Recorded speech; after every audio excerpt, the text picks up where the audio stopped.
Hello, my name is Benjamin Hart. I'm an American attorney and the managing director of Integrity Legal here in Bangkok, Thailand. As the title of this video suggests, we're discussing cannabis law here in Thailand. I thought of making this video after reading a recent article from The Nation, that's nationthailand.com. Article is titled, Anutin Dissatisfied but Will Respect, quote unquote, Decision on Marijuana. Quoting directly, Prime Minister Srettha Thavisin has instructed Public Health Minister Somsak Thepsutin to return marijuana to the controlled narcotics list by year end. Again, I've gotten into some of the analysis on this. You know, people have said they've made this look like it's like a foregone conclusion. The reality is there's quite a bit more going on here. This is not like everything's going to change from 1 minute to the next kind of thing. Quoting further, Anutin said he has met both Srettha and Somsak and presented the data he has available to support the decriminalization of cannabis. You know, again, I'm really tired of that word. It's legal. Okay, decriminalization is a nonsensical word if you really think about it. It's basically a word where you're saying law enforcement is not doing their job. That's not what's going on here. There isn't a law, it's legal. Because in a civil law system, unless you have a codified law making something illegal, it is by default legal. Quoting further, quote, this way NCB can review this issue, unquote, he said. Quote, nobody can undo it out of the blue because it has been decriminalized for a reason. I think, again, they're taking a quote here. I'd be curious to see if maybe the right word there is legalized, but never mind. Quoting further, in 2022, the NCB voted unanimously to delist it.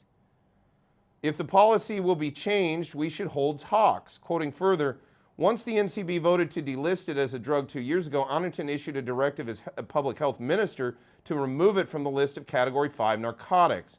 Quoting further, he said he is also part of the current board and will join the vote on the issue. Quote, if the NCB has new information on the abuse of marijuana, then it should present it.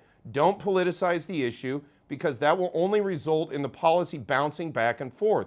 We can't take a personal attitude toward this, unquote, he said. Quoting further, Anutin also promised not to rock the boat if NCB votes to relist cannabis, adding, quote, I won't create repercussions because I'm now heading the Interior Ministry, unquote. He said, you know, at the end of the day, and, you know, full disclosure, I've made it clear in the past, I have something of an affinity for this person, Anutin, in his, you know, dealings, if you will. You know, again, the notion of rocking the boat, yeah, he doesn't want to, you know, create a bunch of controversy and a bunch of conflict over the thing. But at the end of the day, you can't just change the law, to quote again, out of the blue. And, you know, again, what is the underlying policy reasoning behind the notion of listing this as a narcotic? I've gone into great detail in many prior videos on this. First of all, I don't think they can do it without emergency power because they did it last time under emergency power, and that's how it got delisted. And now they just sort of say they can do it, even though, again, I think that whole notion runs counter to the doctrine of codification.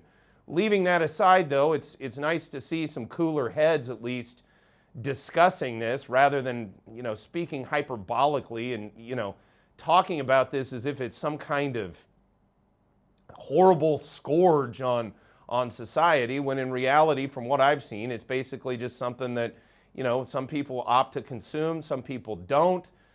I often wonder if perhaps there may be a profit motive back there in terms of, you know, certain interests, including alcohol. Big Pharma has issues with cannabis.